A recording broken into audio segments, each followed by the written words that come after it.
Hello, and welcome to Family Folktales from the Nashville Public Library. I'm Susan Poulter, a librarian at the Main Library. Today's story is The 12 Brothers from Andrew Lang's Red Fairy Book. There were once upon a time a king and a queen who lived happily together, and they had 12 children, all of whom were boys. One day the king said to his wife, "If our 13th child is a girl, all her 12 brothers must die, so that she may be very rich, and the kingdom hers alone." Then he ordered 12 coffins to be made, and filled them with shavings, and placed a little pillow in each. These he put away in an empty room, and giving the key to his wife, he bade her tell no one of it.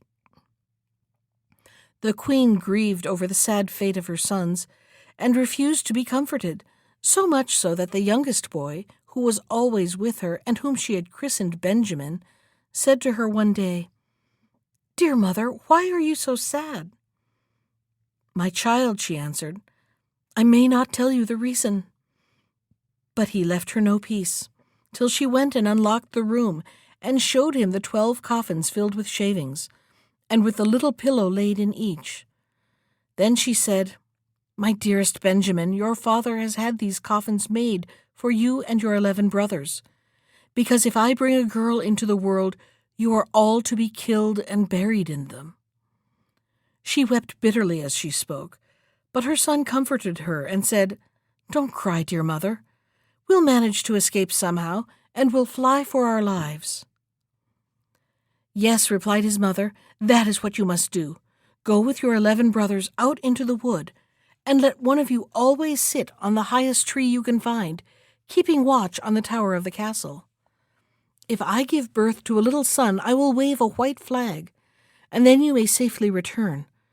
But if I give birth to a little daughter, I will wave a red flag, which will warn you to fly away as quickly as you can, and may the kind heaven have pity on you.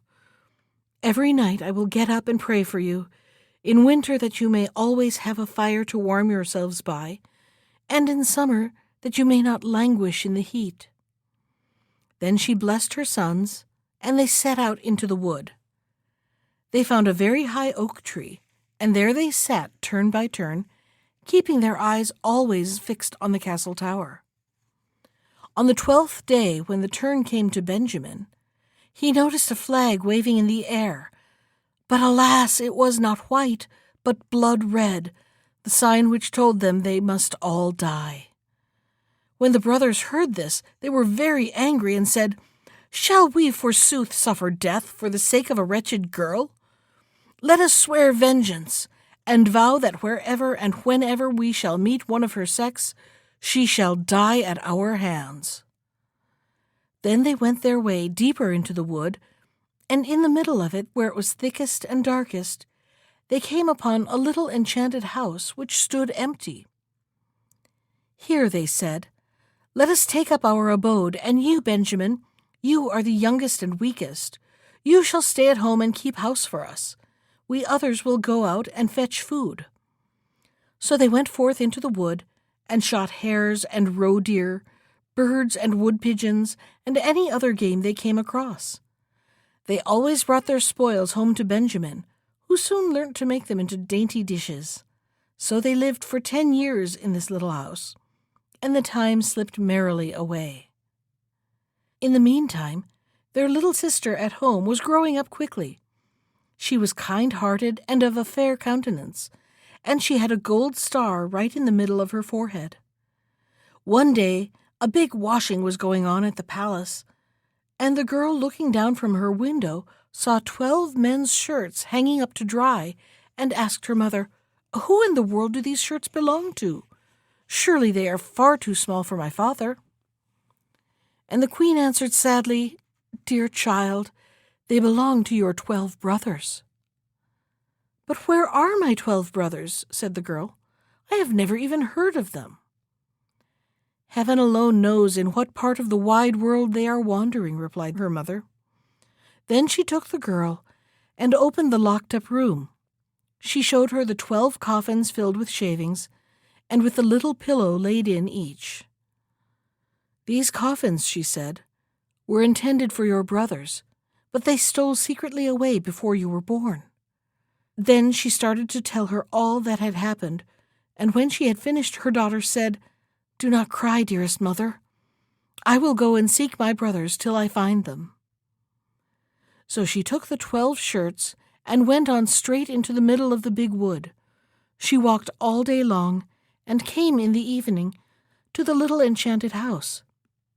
She stepped in and found a youth who, marveling at her beauty, at the royal robes she wore, and at the golden star on her forehead, asked her where she came from and whither she was going. "I am a princess," she answered, "and am seeking for my 12 brothers. I mean to wander as far as the blue sky stretches over the earth till I find them."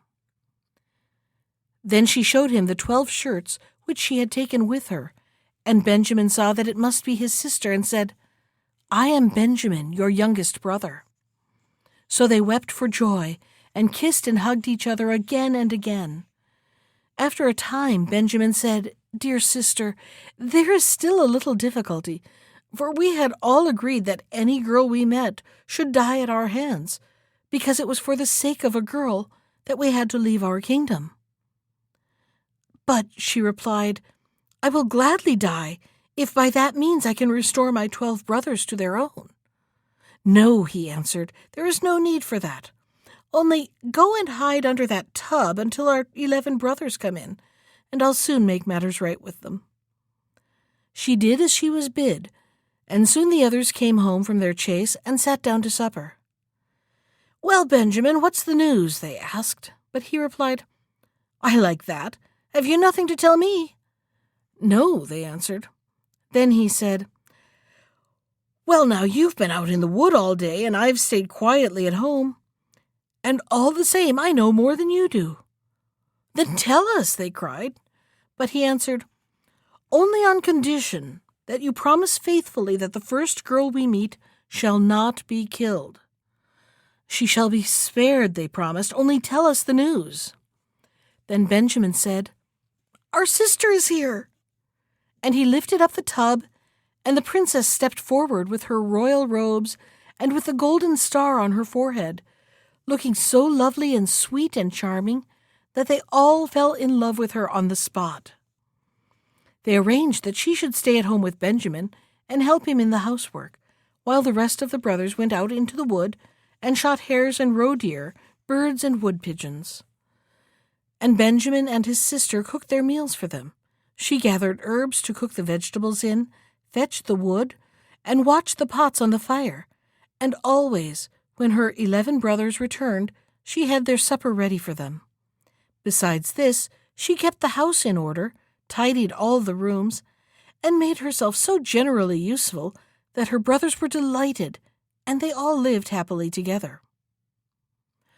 One day the two at home prepared a fine feast, and when they were all assembled, they sat down and ate and drank and made merry. Now there was a little garden round the enchanted house, in which grew 12 tall lilies. The girl, wishing to please her brothers, plucked the 12 flowers, meaning to present one to each of them as they sat at supper. But hardly had she plucked the flowers when her brothers were turned into 12 ravens, who flew croaking over the wood, and the house and the garden vanished also.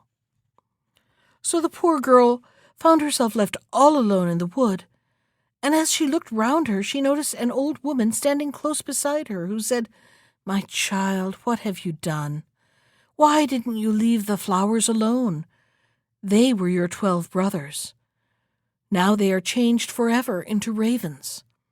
The girl asked, sobbing, "Is there no means of setting them free?" "No," said the old woman. "There is only one way in the whole world, and that is so difficult that you won't free them by it. For you would have to be mute and not laugh for 7 years, and if you spoke a single word, though but an hour were wanting to the time, your silence would all have been in vain, and that one word would slay your brothers." Then the girl said to herself, "If that is all, I am quite sure I can free my brothers." So she searched for a high tree, and when she had found one, she climbed up it and spun all day long, never laughing or speaking one word. Now it happened one day that a king who was hunting in the wood had a large greyhound, who ran sniffing to the tree on which the girl sat and jumped round it, yelping and barking furiously. The king's attention was attracted, and when he looked up and beheld the beautiful princess with the golden star on her forehead, he was so enchanted by her beauty that he asked her on the spot to be his wife. She gave no answer, but nodded slightly with her head. Then he climbed up the tree himself, lifted her down, put her on his horse, and bore her home to his palace. The marriage was celebrated with much pomp and ceremony, but the bride neither spoke nor laughed. When they had lived a few years happily together, the king's mother, who was a wicked old woman, began to slander the young queen, and said to the king, "She is only a low-born beggar-maid that you have married. Who knows what mischief she's up to? If she can't speak, she might at least laugh. Depend upon it, those who don't laugh have a bad conscience." At first the king paid no heed to her words, but the old woman harped so long on the subject and accused the young queen of so many bad things that at last he let himself be talked over and condemned his beautiful wife to death. So a great fire was lit in the courtyard of the palace, where she was to be burnt, and the king watched the proceedings from an upper window, crying bitterly the while, for he still loved his wife dearly. But just as she had been bound to the stake, and the flames were licking her garments with their red tongues, the very last moment of the 7 years had come. Then a sudden rushing sound was heard overhead, and 12 ravens were flying in. They swooped downwards, and as soon as they touched the ground, they turned into her 12 brothers, and she knew that she had freed them. They quenched the flames and put out the fire, and unbinding their dear sister from the stake, they kissed and hugged her again and again, and now that she was able to open her mouth and speak, she told the king why she had been mute and not able to laugh. The king rejoiced greatly when he heard she was innocent, and they all lived happily ever afterwards. That was The 12 Brothers from Andrew Lang's Red Fairy Book. Special thanks to Ginger Sands for our theme music. You can find more of Ginger's music at iTunes or on her website at www.gingersands.com. And if you'd like to comment on today's story, send me an email. I can be reached at susan.poulter@nashville.gov. Thanks for listening.